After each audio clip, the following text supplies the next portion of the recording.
An HOA president called 911 on a man she thought was dangerous. What followed not only embarrassed her, it exposed something deeper about fear and judgment in America. 911, what's your emergency? The operator's calm voice cut through the air, while Colleen Brixley clutched her phone so tightly that her knuckles turned white. From the bay window of her two-story home in Overland Park, Kansas, she stared at a man walking across the cul-de-sac. He wasn't running. He wasn't shouting. He wasn't waving a weapon. He was simply walking.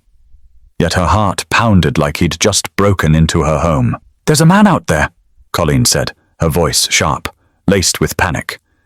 "He's carrying a gun. He looks dangerous." From across the street, Reginald Holt was doing nothing more than heading toward his car.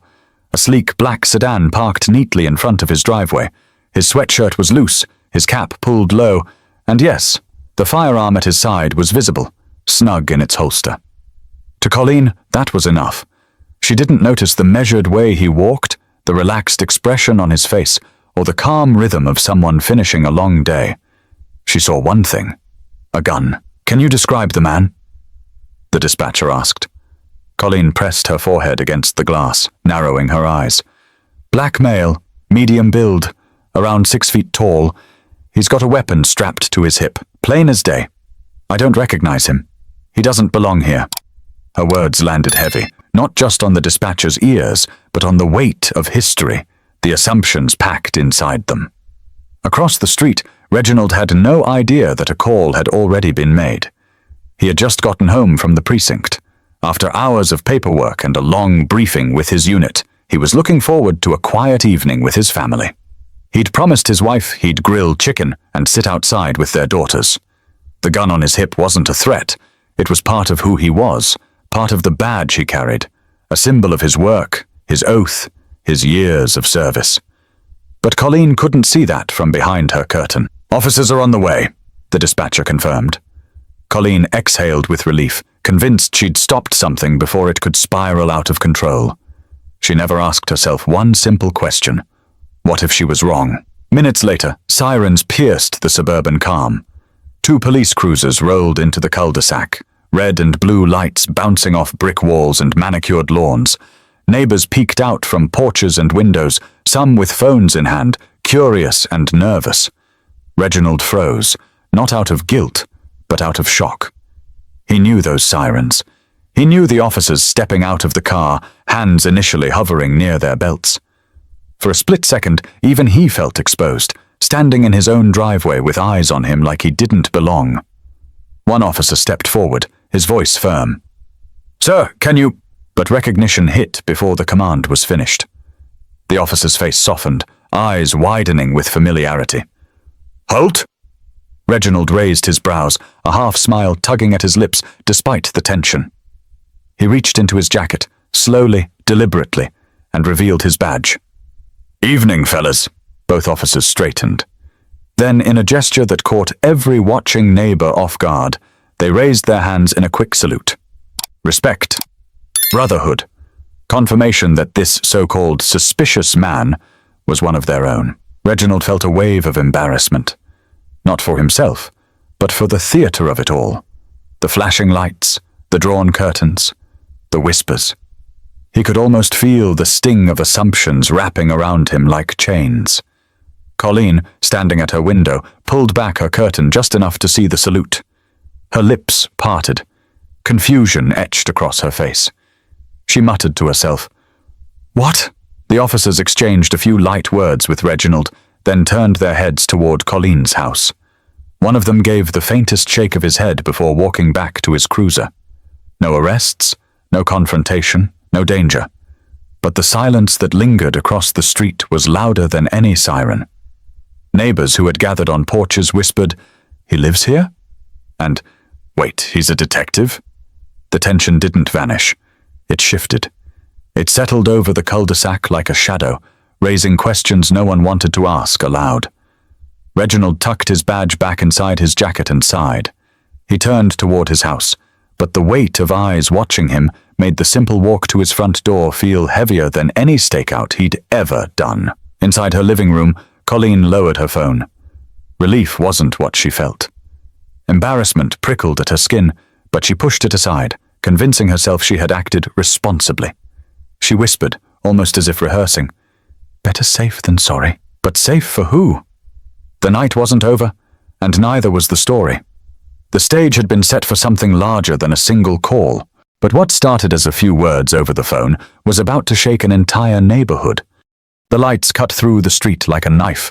Red and blue bounced across driveways, making every front porch glow in flashes. Kids who had been playing basketball down the block dropped the ball and ran inside. Garage doors creaked shut. Curtains shifted. The entire subdivision held its breath. Reginald stood by his sedan, one hand resting lightly on the roof, the other brushing the holster at his side. His instincts told him not to move too fast, not to look too relaxed either. It was a strange, surreal feeling, being both the subject of a call and someone who had answered hundreds of them before. The first officer out of the cruiser was Officer Glenn Navarro, a man Reginald had worked alongside during a joint narcotics operation 2 years prior. Glenn's hand was halfway to his belt when his eyes locked on Reginald's face. His lips parted in surprise. "Reggie!" Glenn called out, blinking like his vision was playing tricks on him. Reginald raised his chin slightly. "Evening, Navarro. Slow night?" The tension cracked just for a moment.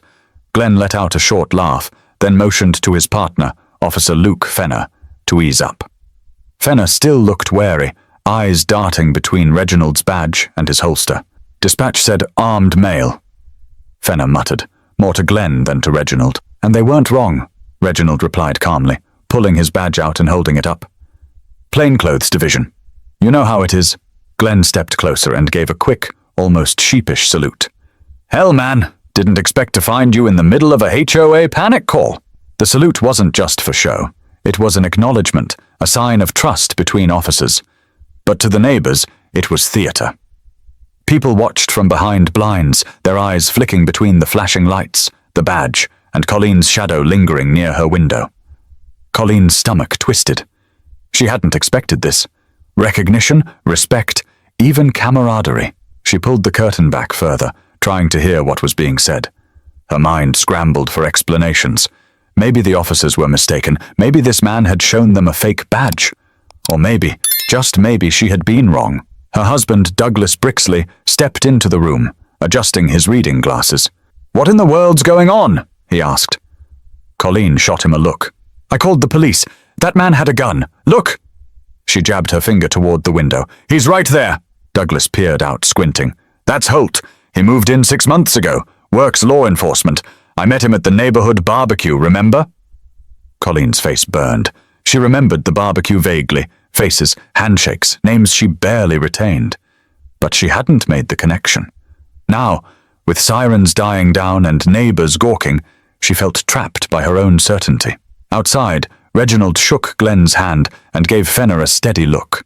"I appreciate the quick response, but I need you both to understand something. That call could have gone a lot differently. For me." Glenn nodded, expression somber now. "You're right. I'll make a note with dispatch. They'll flag your address. Shouldn't happen again." Reginald gave a dry laugh. Shouldn't have happened this time? The words hung in the air, sharper than any accusation. Fenner cleared his throat, visibly uncomfortable. "We'll log it. Sorry for the trouble, detective." "Not trouble," Reginald replied, voice low. More like a reminder. The officers walked back to their cruiser. Lights clicked off, engines rolled away. Just like that, the official part was over. But the neighborhood still buzzed with questions they weren't brave enough to ask out loud. On the porch across the street, Helen Drummond, a retiree known for her sharp tongue, whispered to her neighbor, "He's a cop? Since when?" Her neighbor shrugged. "I don't know, but Colleen called it in. Whole thing looks bad." The murmurs multiplied. Windows glowed with cell phone screens. Already, fingers tapped into the HOA's message board, crafting posts that would ignite arguments before dawn. Reginald walked toward his house, but he stopped midway up the walkway. He could feel Colleen's eyes burning into him from across the street. Slowly, he turned, looking straight at her window. Their gazes met through glass and shadows. No words, no gestures, just a heavy, silent acknowledgement of what had happened. Colleen flinched, pulling the curtain closed. Her pulse raced. She told herself again, better safe than sorry. But the words rang hollow now, as if even she didn't believe them. Douglas placed a hand on her shoulder. Colleen, you jumped too fast this time. She didn't answer. Reginald finally opened his front door. His daughters rushed toward him, their laughter breaking the tension for just a second. But even as he hugged them, his mind replayed the flashing lights, the way the officers' hands had hovered near their weapons. He thought about how fast things could have gone wrong. He thought about how close he had come to being treated not as a detective, not as a neighbor, but as a stranger with a gun. But the night wasn't finished. It was only the beginning of a much bigger confrontation. The police cruisers were gone, but the neighborhood didn't relax. The flashing lights had left their mark.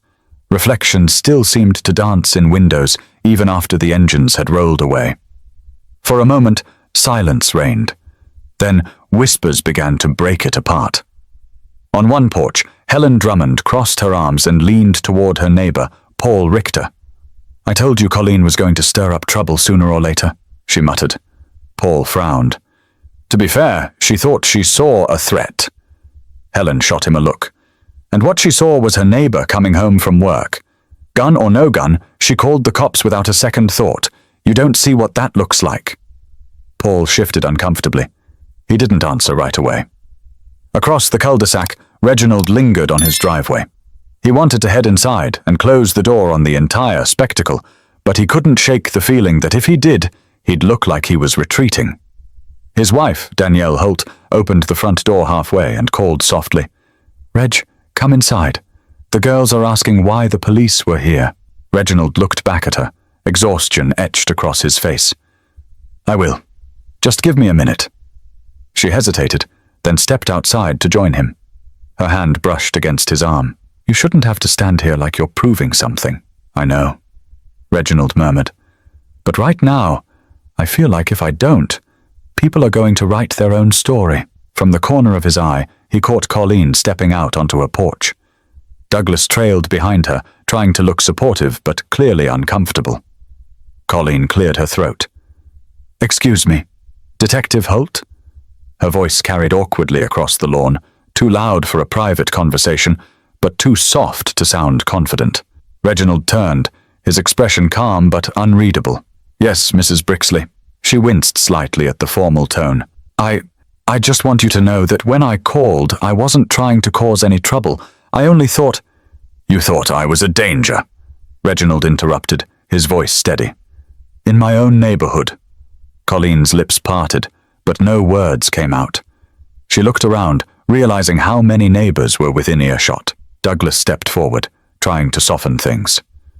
Reginald, I think what Colleen means is— Reginald raised a hand, silencing him. She meant exactly what she said. She thought I didn't belong here, and that could have cost me a lot more than embarrassment tonight. The air thickened. Nobody spoke. Even the sound of crickets seemed to pause. Finally, Colleen crossed her arms defensively.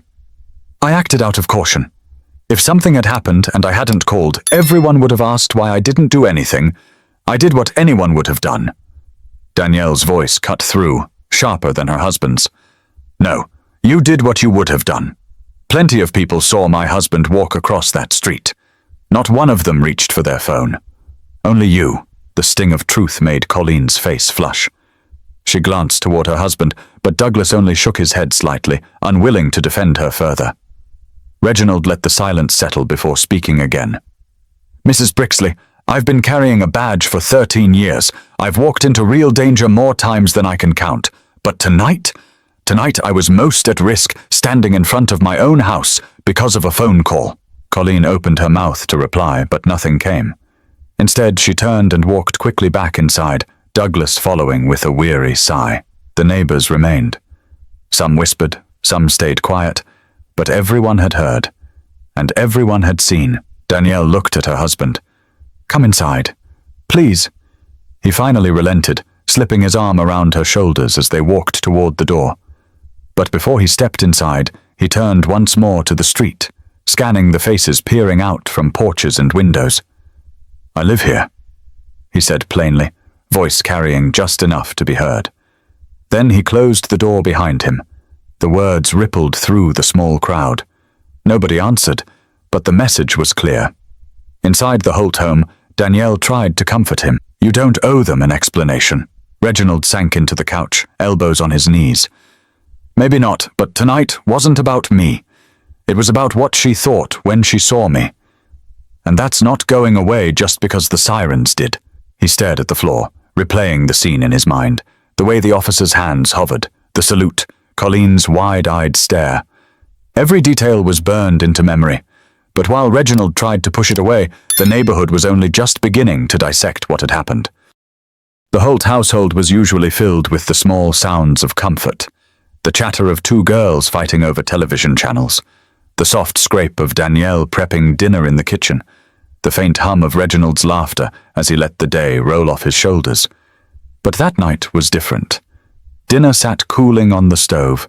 The TV played cartoons no one was watching, and Reginald sat in silence, staring at his badge on the coffee table like it had betrayed him. His daughters, Alyssa and Janelle, perched on the staircase, whispering back and forth. They had asked earlier why police cars were outside, but Danielle had brushed it off with the usual grown-up things excuse. They weren't convinced. Kids knew when something was wrong. Danielle entered the living room, drying her hands with a dish towel. She paused at the sight of him sitting motionless. You didn't eat, she said softly. Wasn't hungry. Reginald replied. You've been hungry every day for as long as I've known you, she countered, trying to lighten the moment. What's really going on in your head? Reginald rubbed his face with both hands. What's going on is I got treated like a stranger in my own neighborhood, like I was some danger walking across a lawn. That's what's going on. Danielle sat next to him, resting her hand on his shoulder. It was one call, Reg. One woman who jumped to conclusions. One call was all it would have taken, he said, voice low but cutting. If Navarro hadn't recognized me, if Fenner had been a little quicker to draw, it could have ended different. And my daughters would have been watching from the window. The weight of his words settled heavy. Danielle exhaled, eyes soft but full of fire. You can't carry that what if all night. You've already carried too many. He looked at her, his eyes tired. I swore to protect people. But who protects me when my neighbor sees me as a threat? She didn't answer. Instead, she leaned against him, letting the silence be their language. Sometimes silence spoke louder than reason. From upstairs, Alyssa finally called out, unable to keep it in. Daddy?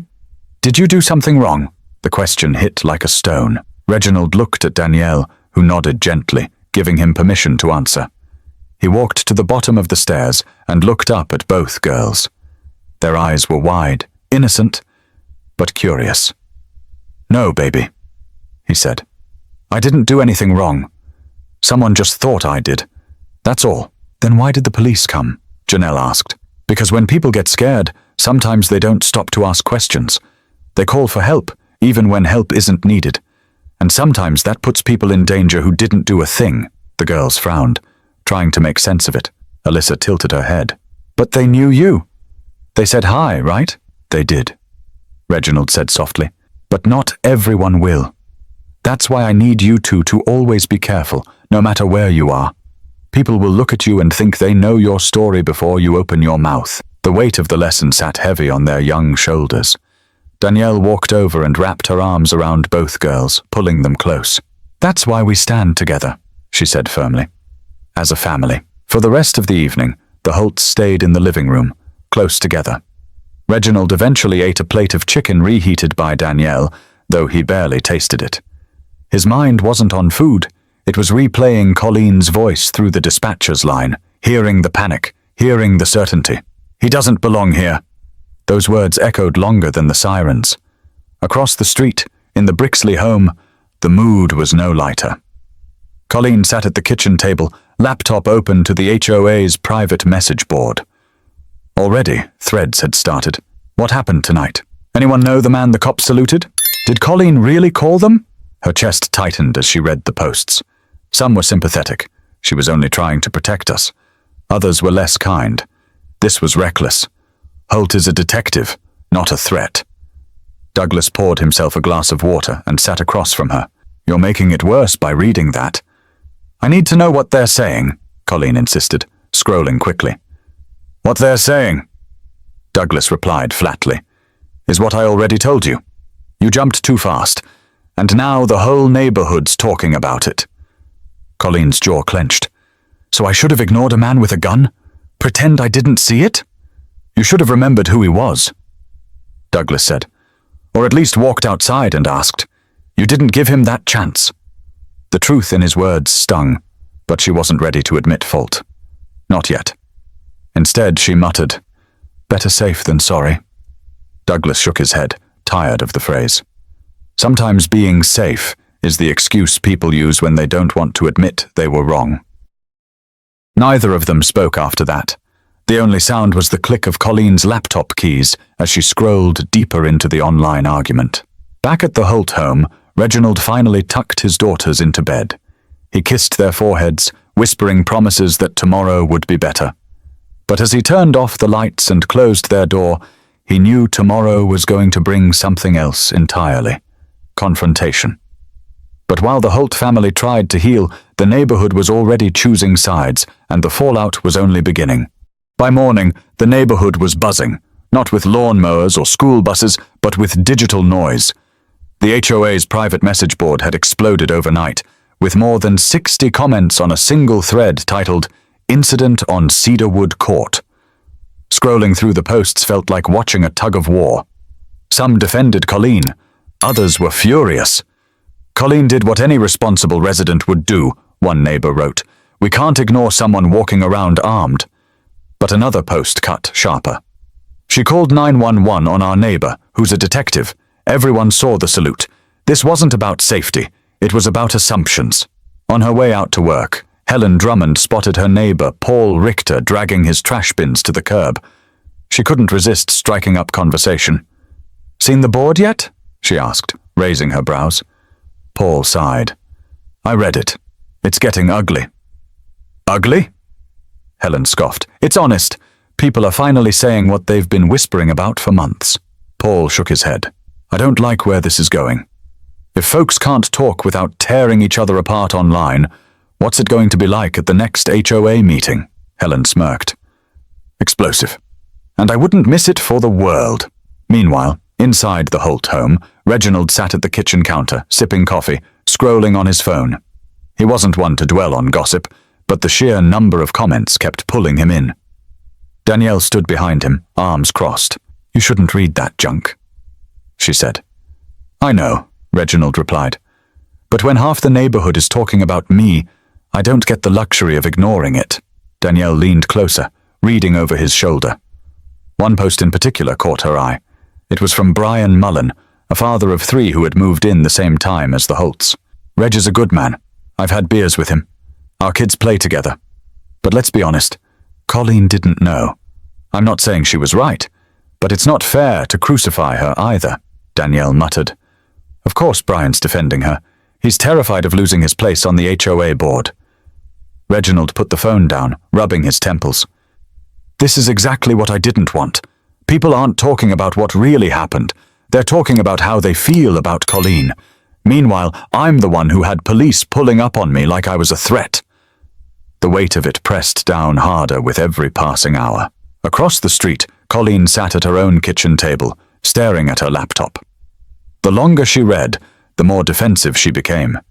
She typed furiously. "I acted responsibly. If that man hadn't been law enforcement, everyone would be thanking me. You all need to think about that before you rush to judgment." Douglas walked in mid-sentence, catching sight of the words on the screen. "You're digging yourself a deeper hole," he warned. She snapped back. "I'm defending myself." "No," he said, voice firm. "You're just proving you care more about being right than being fair." Colleen's fingers hovered over the keyboard, but for once, she had no comeback. Later that afternoon, Reginald decided he couldn't hide inside. He walked to his mailbox, aware of the eyes following him. A group of neighbors stood on the corner, whispering until he got close enough that they fell silent. One of them, Carla Jensen, forced a polite smile. "Morning, Detective Holt." He paused, studying her face. "Morning, Carla." There was a long silence. Then Carla added quickly, "For what it's worth, I'm sorry about last night. My husband and I knew it was you. We didn't see any danger.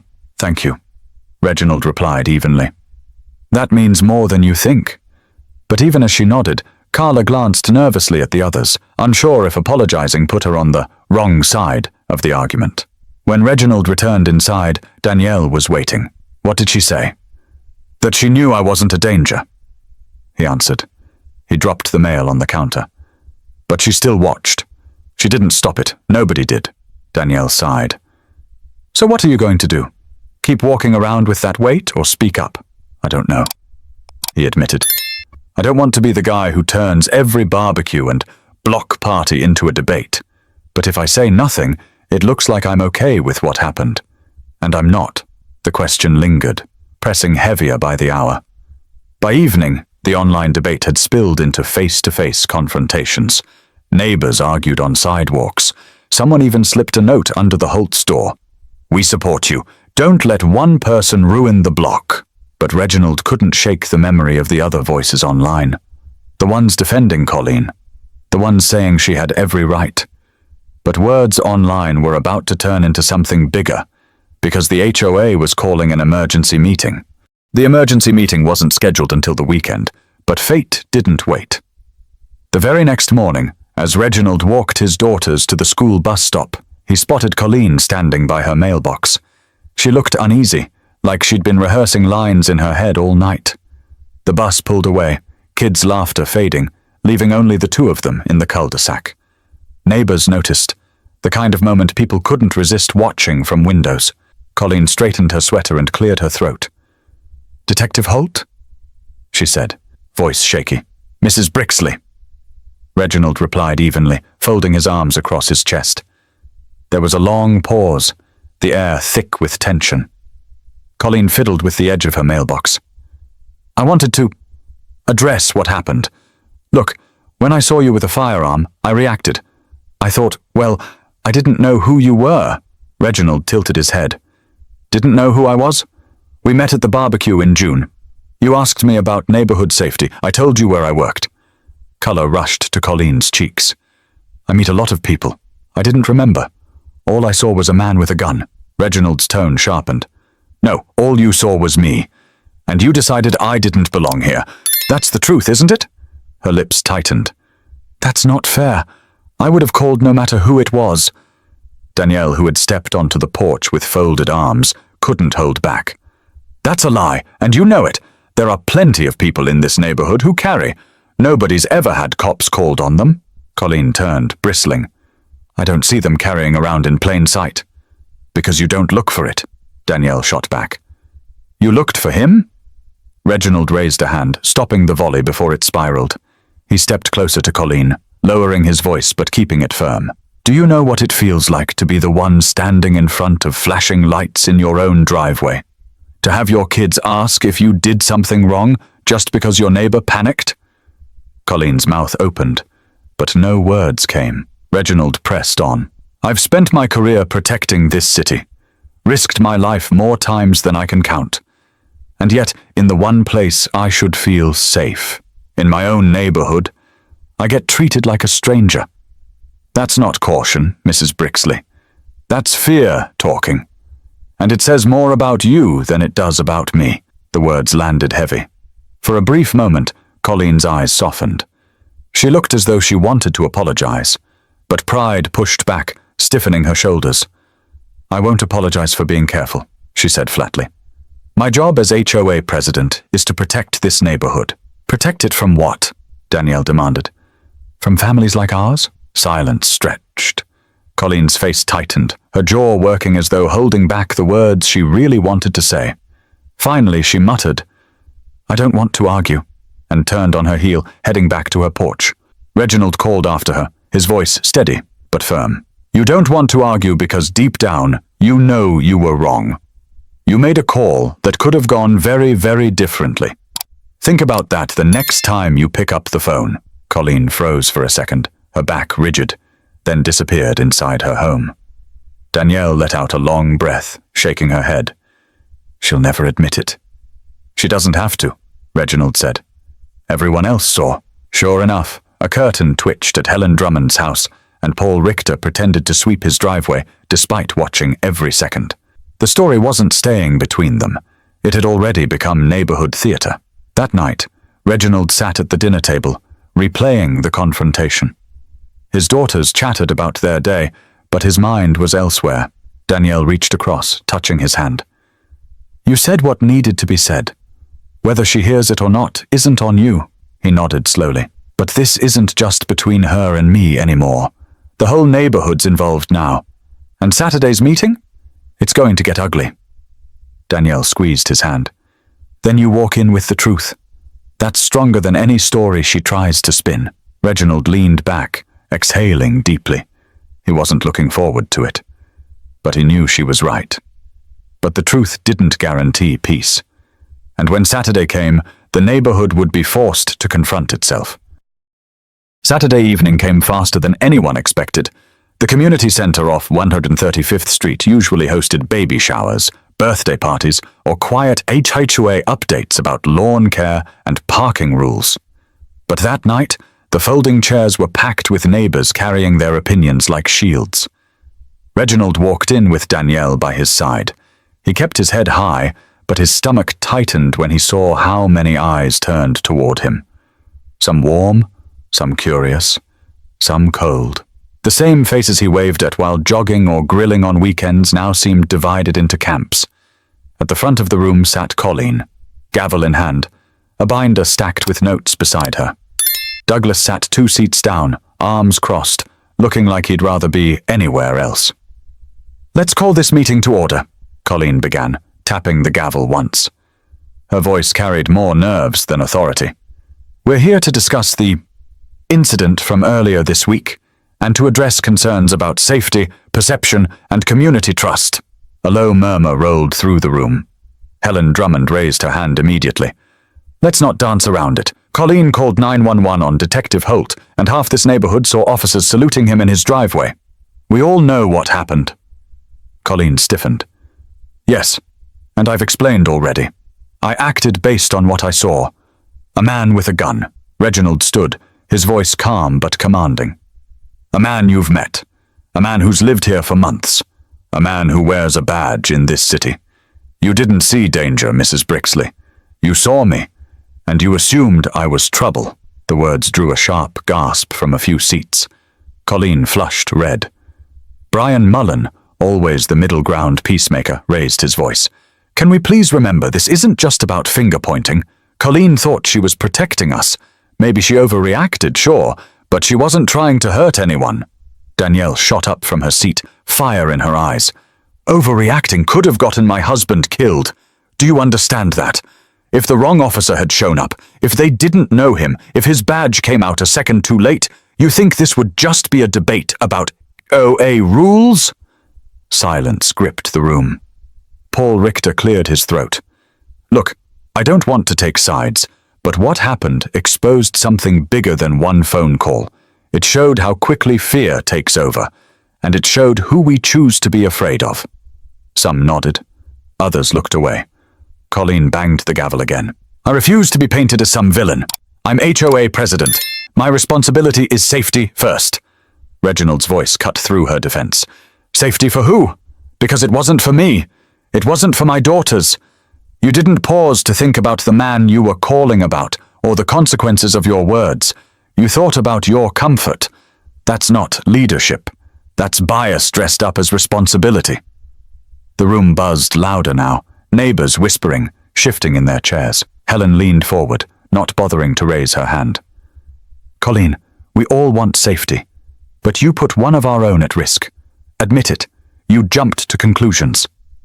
Colleen's jaw clenched. "I will not apologize for being cautious," Danielle muttered under her breath, but loud enough for half the room to hear. "Then maybe you shouldn't be in charge." The words landed like a bomb. Heads turned. Colleen's face drained of color. Brian quickly interjected, trying to reel things back. "Let's not start throwing around leadership changes. We can focus on policies, better communication, maybe a community-wide introduction of all residents so people don't claim they don't know their neighbors." Reginald's voice softened, but the weight of it carried. "Policies won't fix what happened. You can write all the rules you want, But if people look at me and see danger first, words on paper won't change that. The quiet that followed was heavier than shouting. It was the sound of people realizing this wasn't just about an HOA meeting. It was about the mirror being held up to all of them. Douglas finally spoke, his voice weary but honest. Colleen, maybe it's time to listen, not defend. You don't have to agree with everything said here, but you can't ignore it. Not after what happened. For a second, Colleen looked like she might break. Her grip on the gavel loosened. Her eyes flicked to Reginald, then to the rows of faces waiting for her answer. But pride stiffened her again. "This meeting is adjourned," she said abruptly, slamming the gavel down. The sound echoed, sharp and final, but no one stood to leave. People lingered in their seats, whispering, debating, weighing what they had just heard. Danielle touched Reginald's arm. "You said what needed to be said." He nodded, though his chest still ached. He hadn't wanted to be a symbol. He had wanted to be a neighbor. But after that night, he realized this fight was bigger than one meeting, and the story was about to spill far beyond the walls of that community center. By Monday morning, the neighborhood drama was no longer confined to Cedarwood Court. A local reporter from KMBC Channel 9 had caught wind of the HOA meeting after someone leaked a recording. By lunchtime, a headline popped up online. "Detective confronted by HOA president after 911, call sparks tensions in Overland Park." The article was short but biting. It quoted anonymous neighbors who described the scene as tense, with one calling the incident a glaring example of assumptions gone wrong. It didn't take long before the story spread on social media. Facebook groups debated it. Twitter threads picked it apart. Suddenly, Reginald wasn't just a name on a mailbox. He was a trending topic in Kansas City. At his precinct, colleagues slapped him on the back, half joking but half concerned. "Man, Holt, you've gone viral," one officer said. "You're famous now." Reginald gave a weak smile. "I didn't ask for famous." Captain Ruiz, his commanding officer, pulled him aside. "You handled it well. Professional. But I need you to be ready. Once the media gets a hold of something like this, they won't let it go. They'll be calling you for interviews." Reginald shook his head firmly. "Not interested. I don't want to become a headline. I just want to live in peace." But peace wasn't an option anymore. Across the street, Colleen felt the sting of being painted as the villain. Her phone buzzed non-stop with texts, some supportive, many critical. On Facebook, strangers she'd never met called her the face of paranoia. And HOA Karen. She hated the nickname, but the internet had claimed it, and she couldn't make it go away. Douglas tried to console her. "Stop reading it. It's poison." "I can't stop," she admitted, scrolling with trembling hands. "People are twisting everything. They're making me look hateful. That wasn't my intent." Douglas sighed. "Intent doesn't erase impact." Her eyes welled with frustration. "So what? I just sit here while everyone drags me through the mud?" "Maybe you start by admitting you were wrong," he said quietly. Colleen glared at him, her pride too stubborn to bend. "I wasn't wrong. I did what I thought was right. The world's gone crazy if people can't see that." Meanwhile, Danielle fielded calls from friends and family across town. "We saw Reginald on the news," her sister said. "Are you guys okay?" "We're fine," Danielle answered, though her voice betrayed her exhaustion. "But it's bigger now. Strangers who don't know us are weighing in, like we're some case study." That evening, Reginald sat at the dinner table scrolling through the news on his phone. One clip replayed the HOA meeting audio, where his voice echoed. "You didn't see danger, Mrs. Brixley. You saw me." Hearing it played back gave him chills. He hadn't meant for those words to go beyond the neighborhood walls, but now they were being dissected on talk radio, debated on local podcasts, and shared across state lines. Danielle touched his hand. "You realize what you said? That wasn't just about Colleen. That was about every person who's ever been judged before being known. That's why people are sharing it." "I didn't want to be a symbol," Reginald muttered. "I just wanted to grill dinner for my kids." Danielle smiled sadly. Symbols don't get to choose. Sometimes the world chooses for them. The next morning, Reginald stopped at the gas station on his way to work. A stranger in line tapped his shoulder. "Hey, Aren't you that detective from the news? The one with the HOA thing? Reginald sighed. Yeah, that's me. The man nodded. For what it's worth, I think you handled it with more patience than I would have. Respect. It was meant kindly, but Reginald drove away feeling conflicted. Respect was good, but it didn't erase the humiliation. It didn't erase the fear he'd felt when the squad cars rolled up. Back in the neighborhood, Helen Drummond gathered with a small group at her porch. I say this whole mess is what happens when people act before they think. Colleen's dug herself into a hole she'll never crawl out of. Carla Jensen, still cautious, replied, Maybe, but the world doesn't know her the way we do. They only see the headlines. She's getting hate messages, Helen. Death threats, even. Helen raised an eyebrow. Actions have consequences. Maybe that's the lesson here. Paul Richter, standing nearby, looked uneasy. Or maybe the lesson is we've let this place become a battlefield instead of a neighborhood. Everyone's picking sides. That's not community, it's chaos. No one answered him. That night, Reginald received a voicemail from a journalist. Detective Holt, this is Rachel Green from the Kansas City Star. We'd love to hear your side directly. Please call me back. He deleted it without responding. As he leaned back in his chair, staring at the ceiling, Danielle spoke softly from across the room. This isn't going away, Reg. The neighborhood meeting was just the start. The story belongs to the city now. He closed his eyes. She was right. But the city's interest was about to uncover more than a debate. It was about to force Reginald to share the personal story he had avoided for years. For 3 nights straight, Reginald barely slept. Each time he closed his eyes, the scene replayed. Colleen's voice describing him to 911, the patrol cars pulling up, Navarro's face shifting from suspicion to recognition. The what-ifs haunted him. What if Navarro hadn't been the one to respond? What if Fenner had drawn his weapon first? What if his daughters had seen him in cuffs?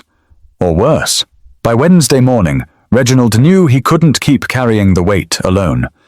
He agreed to speak at a small press gathering outside the precinct.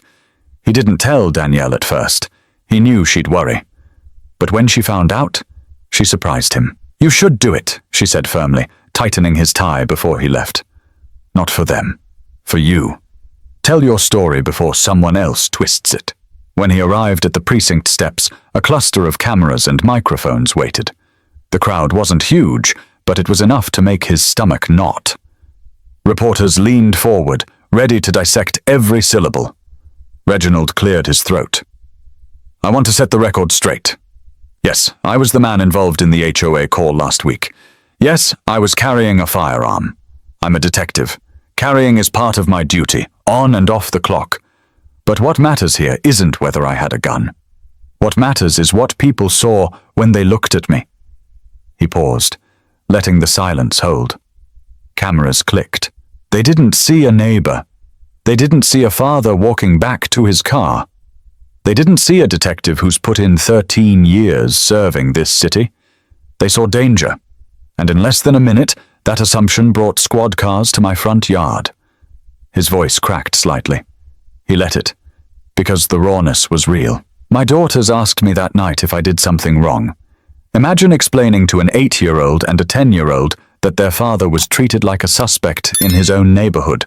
A reporter raised her hand. Detective Holt, are you suggesting the HOA president acted out of bias? Reginald met her gaze. I'm saying bias doesn't always come from hate.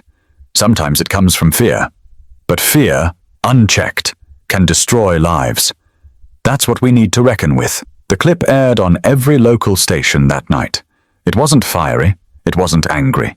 It was steady, clear, and painfully human. And it struck a chord. Comments poured in online, some praising his courage, others twisting his words into politics. Across the street, Colleen sat watching the news replay with Douglas. She crossed her arms tightly. He's painting me as a bigot, she whispered. Douglas shook his head. No, Colleen. He didn't even say your name. He spoke about what it meant. That's the difference. He's not tearing you down. He's holding up a mirror. Colleen stared at the screen, her chest tightening. For the first time, the edges of guilt began to creep in. Meanwhile, Helen Drummond knocked on the Holt's door later that evening. Danielle opened it, surprised. I just wanted to say. Helen began, adjusting the strap of her purse. "I'm proud of how Reg handled himself. Took guts to stand up there. Most folks wouldn't have." Danielle softened. "Thank you, Helen. It means a lot to hear that." Inside, Reginald sat at the dining table with his daughters, helping with math homework. Helen peeked in and offered a small smile. "Detective, you've got half the neighborhood rethinking a lot of things tonight." Reginald gave a tired smile. "If it makes just one person think twice before judging, it was worth it." The next day, the precinct inbox overflowed with messages from community members, some thanking him, some still critical, but all acknowledging him. One in particular stood out, a message from a high school teacher in Olathe.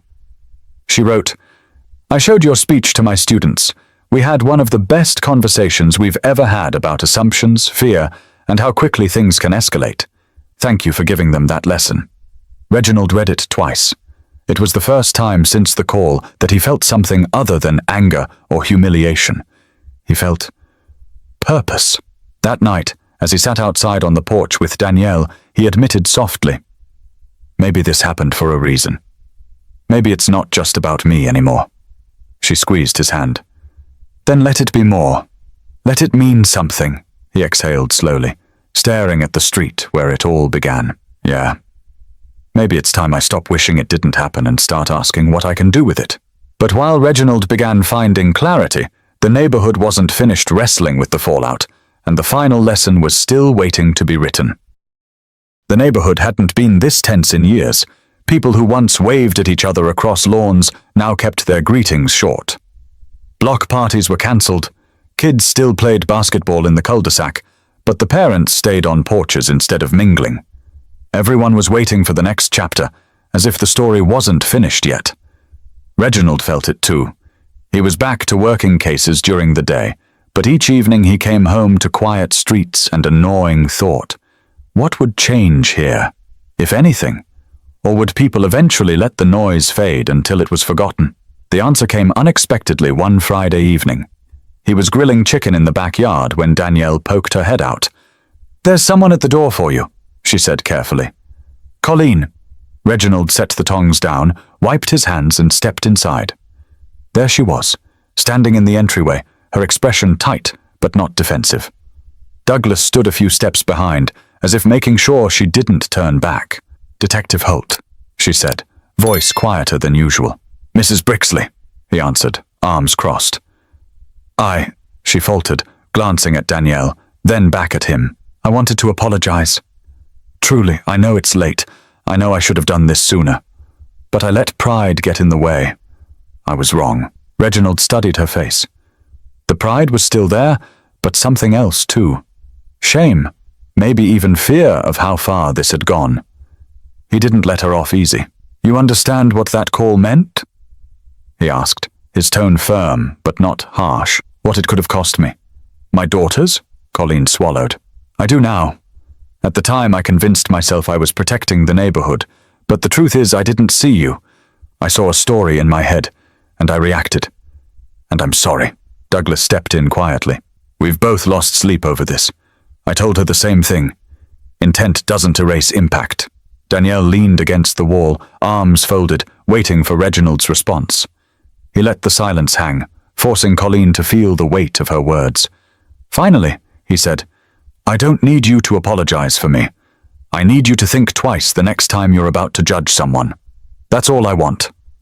Colleen nodded quickly. "I will. I promise." He gave a slow nod. "Then we can move forward." Her shoulders sagged with relief. She whispered another thank you before retreating with Douglas, leaving the Holt's house quiet again. Danielle exhaled. "Do you believe her?" Reginald looked at the door. "I believe she's scared of how she looks to the world. Whether she changes? That's on her. But at least the girls will know we stood up for what mattered." The following week, the HOA posted a notice for a new initiative. Neighborhood Connections. Every resident would attend quarterly gatherings to actually meet one another, not just wave from driveways. The flyer stressed accountability, listening, and community safety through understanding. Helen Drummond joked that Colleen was trying to save face, but even she admitted it was a step in the right direction. For Reginald, The true moment of change came one Saturday afternoon at the park. Alyssa and Janelle were playing tag when Carla Jensen approached him. She hesitated, then said, "I showed your speech to my teenage son. It made him ask questions I didn't know how to answer. About fear, about how people see each other. I just wanted you to know, it made a difference." Reginald smiled faintly. "That's why I spoke. If even one person thinks differently tomorrow than they did yesterday, then it matters." Later that night, sitting on his porch with Danielle, he reflected, "Maybe I didn't want this attention. But maybe that's the point. Sometimes you don't get to choose the lessons life gives you. You just decide what to do with them." Danielle rested her head on his shoulder. "And what are you going to do?" He looked at the quiet street, the same one that had nearly betrayed him weeks before. "Keep showing up, keep being seen, and hope that the next time someone looks at me, they see a neighbor before anything else." The weight wasn't gone, but it was lighter now. The story of one call had forced an entire community to confront what they didn't want to admit, that safety without trust isn't safety at all, that assumptions can wound deeper than weapons, and that one moment of fear can either divide or teach, depending on what people do next. Reginald didn't know if every neighbor had learned the lesson, but he knew he had spoken his truth, and that truth would outlast any rumor. Stories like this remind us that it only takes a second to judge, but it also only takes a second to pause, breathe, and choose to see someone fully. Let's not waste that second. If you believe in building trust instead of walls, subscribe for more stories that matter.